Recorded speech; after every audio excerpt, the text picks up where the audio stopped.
mga kapatid. Hindi ba natin alam na 24/7 po ang Diyos na magtatrabaho po para po sa atin? Kasi kaya ganun po, napakabuti ang Diyos po mga kapatid po para po sa atin.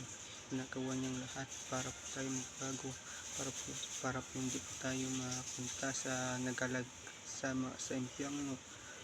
Tulungan po natin ang ating sarili at tulungan po natin yung mga taong mahal po natin sa buhay na hindi mapunta sa impyerno. Mag-share po tayo ng gospel kasi po yung importante po mga kapatid.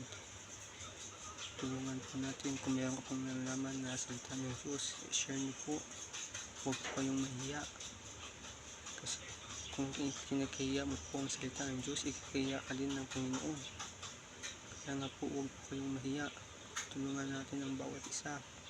Surrender na natin ang ating buhay sa Diyos.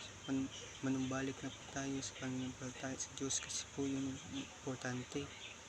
Kaya nga po, dapat po natin ang Panginoon purihin at dakilain sa lahat. Maraming salamat po magkailanman. Purihin po ang Panginoon magkailanman. Amen.